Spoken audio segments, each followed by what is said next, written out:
Hello students, welcome to my YouTube channel. आज हम लोग क्लास 8 का चैप्टर फर्स्ट का सेकंड पार्ट देखेंगे। हम लोग पिछले क्लास में देखे थे कि इतिहास क्या है, कब और कहाँ और कैसे, डेट का इम्पोर्टेंट क्या है। इतिहास को लोग बोरिंग समझते थे कि इतिहास तो सिर्फ तारीखों में बंधा हुआ है। पहले के इतिहासकार लोग इतिहास को राजाओं तक सीमित रख दिए थे कि कौन से राजा का कब राज्याभिषेक हुआ, कौन सा युद्ध लड़ा, कब शादी हुआ, कब मर गया। और उसके बाद के इतिहासकार लोग अंग्रेज़ों तक सीमित रख दिए थे कि कौन सा गवर्नर जनरल कब आया, कब शासन किया, कब क्या किया। वारेन हेस्टिंग्स से लेकर लॉर्ड माउंटबेटन तक पढ़ना होता था। सिर्फ तारीख ही तारीख रहता था, जिसकी वजह से लोग उसको बोरिंग समझने लगे थे। लेकिन इतिहास सिर्फ तारीखों तक सीमित नहीं है। ऐसा भी तो है कि पहले संस्कृति क्या था, धीरे धीरे कैसे चेंज हुआ। आज हम लोग जो चीज़ देख रहे हैं क्या हमेशा से ऐसा ही था। तो इतिहासकारों ने इसको अलग तरह से लिखना शुरू किया। आज तो हम लोग आगे देखते हैं। कल हम लोग यहाँ तक देख चुके थे। आज हम लोग देखते हैं कि औपनिवेशिक क्या होता है। औपनिवेशिक क्या होता है वो देखेंगे। इस किताब में आप पढ़ेंगे कि किस तरह अंग्रेज़ों ने हमारे देश को जीता और स्थानीय नवाबों और राजाओं को दबाकर अपना शासन स्थापित किया। हम लोग इस बुक में देखेंगे कि अंग्रेज़ लोग ने अपना शासन कैसे स्थापित किया, राजाओं को दबाकर अपना शासन कैसे चलाया। आप देखेंगे कि किस तरह उन्होंने अर्थव्यवस्था व समाज पर नियंत्रण स्थापित किया। आप देखेंगे कि किस तरह उन लोगों ने यहाँ के अर्थव्यवस्था पर नियंत्रण किया, समाज पर नियंत्रण किया। अपने सारे खर्चों को निपटाने के लिए राजस्व वसूल किया और अपना खर्चा चलाने के लिए वो कर लेना शुरू कर दिया। अपनी ज़रूरत की चीज़ों को सस्ती कीमत पर ख़रीदा और उन लोगों को जो भी चीज़ ज़रूरत होता था वो यहाँ से सस्ते दामों में ख़रीदता था। निर्यात के लिए महत्वपूर्ण फसलों की खेती कराई और जो चीज़ उन्हें यहाँ से ले जाना होता था वो लोग ज़बरदस्ती यहाँ पे खेती भी करवाने लगे।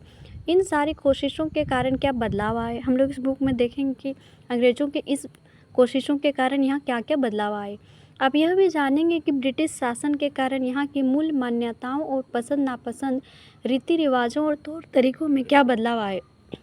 अब यह भी जानेंगे इस बुक में कि जब ब्रिटिश लोग आए तो यहाँ के लोगों के तौर तरीक़ों में, मान्यताओं में और संस्कृति में क्या क्या बदलाव आए। जब एक देश पर दूसरे देश के दबदबे से इस तरह के राजनीतिक, आर्थिक, सामाजिक और सांस्कृतिक बदलाव आते हैं तो इस प्रक्रिया को औपनिवेशीकरण कहते हैं। जब एक देश कोई दूसरे देश पर अपना दबदबा स्थापित करता है, जिसके कारण वहाँ पर राजनीतिक चेंज आता है, आर्थिक बदलाव आता है, सामाजिक और सांस्कृतिक बदलाव आता है, तो इसी को औपनिवेशीकरण कहते हैं। लेकिन जल्दी ही आप समझ जाएंगे कि सारे वर्ग और समूह इन बदलावों को एक ढंग से अनुभव नहीं कर रहे थे। जैसे जैसे इस बुक में आप दूसरे चैप्टर्स को पढ़ते जाएंगे, आप यह समझते जाएंगे कि सब वर्ग के लोग एक जैसा महसूस नहीं करते थे। जो बदलाव हो रहा था सभी वर्गों के लिए एक जैसा नहीं हो रहा था। इसलिए इस किताब को हमारे अतीत नाम दिया गया। इसलिए इस बुक का नाम दिया गया हमारा अतीत। हम किस तरह जानते हैं भारतीय इतिहास के पिछले 250 साल का इतिहास लिखने के लिए इतिहासकार कौन से स्रोतों का इस्तेमाल करते हैं। हम इतिहास को कैसे जानते हैं, तो जो भारतीय इतिहास है उस जो 250 साल का इतिहास लिखा गया उसमें जो इतिहासकार लोग हैं कौन कौन से स्रोत का उपयोग करते थे लिखने के लिए। प्रशासन अभिलेख तैयार करता है। अंग्रेजी शासन द्वारा तैयार किए गए सरकारी रिकॉर्ड्स इतिहासकारों का एक महत्वपूर्ण साधन होते हैं। अंग्रेजी शासन ने जो रिकॉर्ड्स तैयार किया था वो इतिहासकार लोगों के लिए एक महत्वपूर्ण साधन है इतिहास लिखने का। अंग्रेज़ों की मान्यता थी कि चीज़ों को लिखना बहुत महत्वपूर्ण होता है। अंग्रेज़ लोग मानते थे कि कोई भी चीज़ को लिख कर रखना बहुत ज़रूरी होता है। उनके लिए हर निर्देश, हर योजना, नीतिगत फैसले, सहमति जांच को साफ लिखना ज़रूरी होता था। वो जो भी कुछ करते थे, कोई भी योजना बनाते थे, कोई भी नीति बनाते थे, वो हर चीज़ को लिख कर रखते थे। ऐसा करने के बाद चीज़ों का अच्छी तरह अध्ययन किया जा सकता था। वो यह मानते थे कि अगर हम कोई भी चीज़ को लिख के रखेंगे तो उस चीज़ को अच्छी तरह से अध्ययन किया जा सकता था। फिर बाद में उस पर वाद विवाद किया जा सकता था, क्या उसमें कुछ चेंजेस करना है या वैसे ही रखना है। इस समझदारी के चलते ज्ञान, टिप्पणी और प्रतिवेदन पर आधारित शासन की संस्कृति पैदा हुई। अंग्रेज़ों को यह भी लगता था कि तमाम अहम दस्तावेजों और पत्रों को संभाल कर रखना ज़रूरी होता है। अंग्रेज़ लोग यह भी मानते थे कि जो भी उन लोग के पास इम्पोर्टेंट दस्तावेज है, पत्र है, उसको अच्छा से रखना भी ज़रूरी है। लिहाजा उन्होंने सभी शासकीय संस्थानों में अभिलेख कक्ष भी बनवाए, जिसकी वजह से उनके यहाँ जितने भी सरकारी काम होते थे, जितने भी दफ्तर से वहाँ पे एक अलग अलग रूम बनवाया ताकि दस्तावेज़ को अच्छे से रखा जा सके। अभिलेखागार बनवाया। तहसील के दफ्तर में, कलेक्ट्रेट, कमिश्नर के दफ्तर, प्रांतीय सचिवालय, कचहरी, सबके अपने रिकॉर्ड रूम होते थे। और जितना भी उनका सरकारी काम होता था, जहाँ जहाँ उन सबके पास एक एक रूम होता था जहाँ पे सरकारी दस्तावेज को अच्छा से रखा जाता था। महत्वपूर्ण दस्तावेजों को बचाकर रखने के लिए अभिलेखागार और संग्रहालय जैसे संस्थान भी बनाए उन लोगों ने। और महत्वपूर्ण दस्तावेज को रखने के लिए अभिलेखागार बनाया, संग्रहालय बनवाए। 19वीं सदी के शुरुआत में प्रशासन की एक शाखा से दूसरी शाखा के पास भेजे गए पत्रों, ज्ञापनों को आज भी अभिलेखागारों में देख सकते हैं। 19वीं सदी में जो वो लोग जो पत्र को एक जगह से दूसरी जगह भेजते थे, जो ज्ञापन एक दूसरे से को भेजते थे, वो आज भी अभिलेखागार में आपको दिख सकता है। वहाँ आप जिला अधिकारियों द्वारा तैयार किए गए नोट्स और रिपोर्ट पढ़ सकते हैं। जब आप उस अभिलेखागार में जाएंगे तो वहाँ पे वो जो जिला अधिकारी उस टाइम जो नोट्स तैयार किए थे उसको भी आप देख सकते हैं। ऊपर आप बैठे अफसरों द्वारा प्रांतीय अधिकारियों को भेजे गए निर्देश और सुझाव दे सकते हैं। उस टाइम जो ऊपर पोस्ट पे जो लोग बैठे होते थे, जो सरकारी ऑफिसर बैठे होते थे, नीचे पद पे लोगों को जो आदेश देते थे वो भी आप देख सकते हैं। 19वीं सदी के शुरुआती सालों में इन दस्तावेजों को सावधानीपूर्वक नकलें बनाई जाती थी। ये एक इमेज है, अभिलेखागार है, भारतीय राष्ट्रीय अभिलेखागार 1920 के दशक में बनाया गया था। 1920 में बनाया गया अभिलेखागार है जहाँ दस्तावेजों को सुरक्षित रखा जाता था। अंग्रेज मानते थे कि कोई भी डॉक्यूमेंट है उसको अच्छे से रखना, सुरक्षित रखना बहुत ज़रूरी होता है।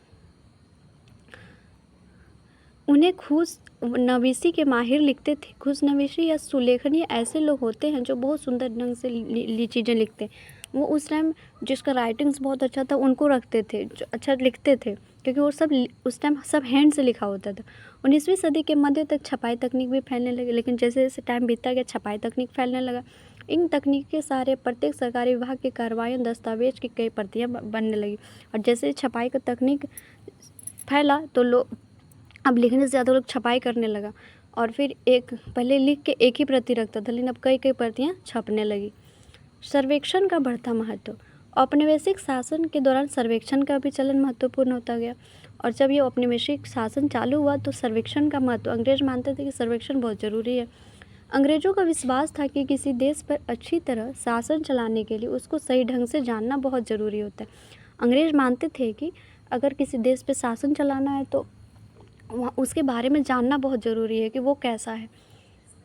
19वीं सदी के शुरुआत तक पूरे देश का नक्शा तैयार करने के लिए बड़े बड़े सर्वेक्षण किया जाने लगा और अंग्रेज़ों ने उसके बारे में जानने के लिए भारत का नक्शा तैयार करवाने लगा।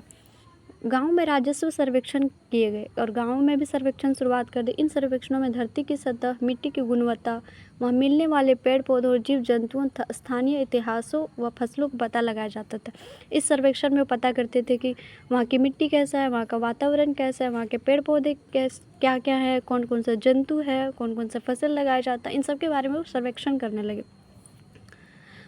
अंग्रेज़ों की राय में किसी इलाके पर शासन चलाने के लिए इन सभी बातों को जानना ज़रूरी था। अंग्रेज़ मानते थे कि जब आप किसी इलाके में शासन करते हैं तो वहाँ के बारे में जानना बहुत ज़रूरी होता है। 19वीं सदी के आखिर से हर 10 साल में जनगणना भी की जाने लगी और अंग्रेज़ों ने फिर अब प्रत्येक 10 साल में जनगणना भी शुरू करवा दिया। जनगणना के जरिए भारत के सभी प्रांतों में रहने वाले लोगों की संख्या, उनकी जाति, इलाके और व्यवसाय के बारे में जानकारियाँ इकट्ठा की जाती थी। वे जनगणना इसलिए कराते थे कि उनको पता चल सके कि वहाँ पे कितने लोग रह रहे हैं, कितनी जनसंख्या है, कितने मेल हैं, कितने फीमेल हैं, वहाँ के क्या व्यवसाय है, वहाँ कौन कौन सा जाति रह रहा है। इसके अलावा वानस्पतिक सर्वेक्षण करवाएं, प्राणी वैज्ञानिक सर्वेक्षण, पुरातत्व सर्वेक्षण, मानव शास्त्र सर्वेक्षण, वन सर्वेक्षण आदि कई दूसरे सर्वेक्षण भी किए जाते थे। अंग्रेजों ने बहुत सारे सर्वेक्षण कराए। उनका मानना था कि अगर आप कहीं इस पे शासन करना चाहते हैं, किसी देश पे शासन करना चाहते हैं तो वहाँ के इलाके को बहुत अच्छी तरह से जानना बहुत ज़रूरी है कि वहाँ का मिट्टी कैसा है, वहाँ का वनस्पति कैसा है, वहाँ का पानी कैसा है, वहाँ के लोग कैसे हैं, वहाँ के व्यवसाय क्या है। इसलिए वो ये सब सर्वेक्षण कराने लगे। अधिकृत रिकॉर्ड से क्या पता नहीं चलता। रिकॉर्ड्स के इस विशाल भंडार से हम बहुत कुछ पता लगा सकते। इतने रिकॉर्ड्स हैं कि हम लोग बहुत कुछ पता लगा सकते। फिर भी इस बात को नज़रअंदाज नहीं किया जा सकता कि ये सभी सरकारी रिकॉर्ड है। रिकॉर्ड से हम लोग बहुत कुछ पता लगा सकते हैं, लेकिन ये इस बात से भी नज़रअंदाज नहीं किया जा सकता है कि ये सरकारी रिकॉर्ड है। सरकारी रिकॉर्ड का आपको पता ही होगा। ये एक इमेज है जहाँ पे बंगाल में सर्वेक्षण किया जा रहा है, उसका फ़ोटो दिया गया।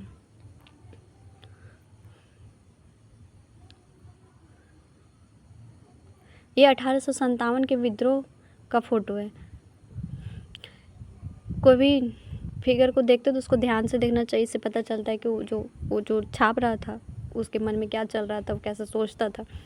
इनसे हमें यह नहीं पता चलता कि सरकारी अफ़सर क्या सोचते थे, वो सब सरकारी रिकॉर्ड से। और वो सरकारी रिकॉर्ड से क्या पता चलेगा, उससे पता चलेगा अफ़सर क्या सोचते थे, लोग क्या सोचते उसमें नहीं ना, वो अपना ओपिनियन दिया था ना उसमें। उनकी दिलचस्पी किन चीज़ों में थी और बाद के लिए भी किन चीज़ों को बचाए रखना चाहते थे, उनसे पता चलता है सरकारी रिकॉर्ड से कि वो अफ़सर क्या सोचते थे, उनकी दिलचस्पी कौन सा चीज़ में और वो किस चीज़ को बचा कर रखना चाहते थे। इन रिकॉर्ड से हमें यह समझने में हमेशा मदद नहीं मिलती कि देश के दूसरे लोग क्या महसूस करते हैं। इन रिकॉर्ड से ये थोड़ी ना पता चलेगा कि आम जनता क्या महसूस करती है, दूसरे लोग क्या महसूस करते, उस रिकॉर्ड से वो पता नहीं चलता। इन बातों को जानने के लिए हमें कहीं और देखना होगा और इस सब बातों को जानने के लिए हमें कहीं और देखना होगा। जब हम ऐसे दूसरे स्रोतों की तलाश में निकलते हैं तो उसकी भी कोई कमी नहीं रहती। अब आम लोग क्या सोच रहा है उसके बारे में अगर जानना है तो दूसरे स्रोत को देखना होगा, उसकी भी कोई कमी नहीं है। लेकिन सरकारी रिकॉर्ड्स के मुकाबले उन्हें ढूंढना ज़रा मुश्किल होता है। इस लिहाज से लोगों की डायरियाँ, तीर्थयात्रा और यात्रियों के संस्मरण महत्वपूर्ण, लोगों की आत्मकथाएं और स्थानीय बाजार में बिकने वाली लोकप्रिय पुस्तिकाएं महत्वपूर्ण हो जाती। इसके लिए हम लोग उस टाइम के लोगों का जो डायरी होता था, यात्रा होता था, आत्मकथा होता था और फिर जो लोकल बाजार में जो पुस्तिकाएं मिल रही उनसे हम जान सकते हैं। जैसे जैसे छपाई की तकनीक फैली, अखबार छपने लगे और 19वीं सदी के मध्य में छपाई तकनीक आ गया था और जैसे जैसे वो तकनीक फैलने लगा तो अखबार छपने लगे तो लोग पढ़ने लगे, लोग उस टाइम के जो मुद्दे होते थे उससे जागरूक होने लगे और विभिन्न मुद्दों पर जनता में बहस होने लगी और जो मुद्दे होते थे उस पर जनता में बहस होने लगी। नेताओं और सुधारकों ने अपने विचारों को फैलाने के लिए लिखा और नेता और सुधारक जो थे वो अपने विचार को फैलाना चाहते थे, इसलिए अखबार में लिखवाए। कवियों और उपन्यासकारों ने अपनी भावनाओं को व्यक्त करने के लिए लिखा और कवि और उपन्यासकार ने अपनी भावनाओं को लिखा और अखबार में छपवाए। लेकिन ये सारे स्रोत उन लोगों ने रचे हैं जो पढ़ना लिखना जानते थे। लेकिन ये जो स्रोत है उन लोगों ने लिखा है जो पढ़ना लिखना जानते थे। इनसे यह पता नहीं लगाया जा सकता कि आदिवासी और किसान, खदानों में काम करने वाले मजदूर या सड़कों पर ज़िंदगी गुजारने वाले गरीब किस तरह अनुभव करते। लेकिन इससे भी तो यह पता नहीं लगाया जा सकता ना कि किसान क्या सोच रहा है, कोई गरीब मजदूर क्या सोच रहा है, आदिवासी क्या सोच रहा है। वो सब जो स्रोत है वो पढ़े लिखे लोगों ने लिखा है। अगर हम थोड़ी और कोशिश करते तो हम इस बारे में भी जान सकते और अगर हम थोड़ी और कोशिश करेंगे तो इस बारे में भी जान पाएंगे। जैसे जैसे आप इस किताब में आगे बढ़ेंगे आपको ये बात समझ आने लगी और जैसे जैसे ही आप इस किताब का अगले चैप्टर को पढ़ते जाएंगे तो आपको ये सब बात समझ में आने लगेगी। तो इस चैप्टर का अंत यही है। उम्मीद करते हैं कि आप लोग को अच्छा लगा होगा और हम लोग दूसरे वीडियो में इस बुक का दूसरे चैप्टर को पढ़ेंगे। Thank you.